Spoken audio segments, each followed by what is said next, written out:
आपकी कोई कामना है, आपका कोई भाव है, आपके हृदय की कोई बात है जो बहुत दिनों से लगे हुए हो, और बाबा हो सकता है कि किसी कारणवश पूर्ण ना हो रहा।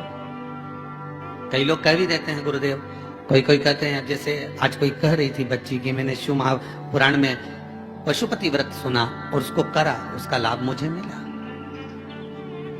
मेरे पति ने भी करा, उसका भी लाभ मुझे मिला। पर एक काम गुरुदेव ऐसा अटका हुआ है कि वो काम हम करना चाह रहे हैं, व्रत भी कर लिया, अनुष्ठान भी कर लिया, पर फिर भी वो व्रत के कारणवश भी वो कार्य नहीं हो रहा। तो समझना कि कोई कार्य बड़ा भारी होगा और बाबा उसको कर नहीं रहा है, या कोई काम अटक रहा है। तो हमने पहले भी कहा, ये बीच की जो पत्ती है ये देव अधिदेव महादेव, ये ब्रह्मा, ये विष्णु, इन दोनों पत्ती के मिलन से लेकर इस पत्ती के बीच की जो डंडी है, ये नीचे की डंडी का वर्णन नहीं कर रहा है, इन दोनों पत्तियों के बीच में जो डंडी है बची हुई, जो तीनों के बीच में एक डंडी का जो भाव है, ये माता जगतजननी जगदम्बा माता पार्वती है।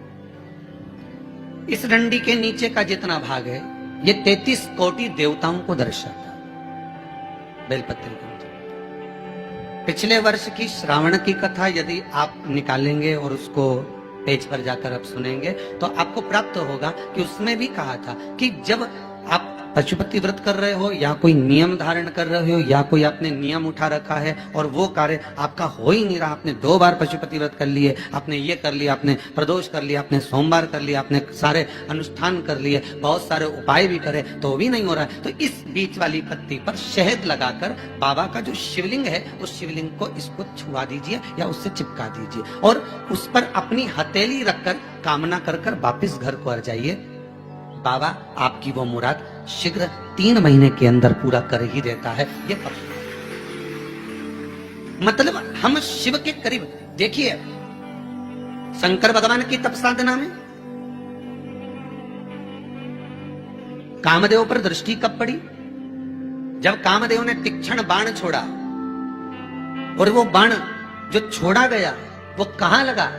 भगवान के हृदय चित्त की।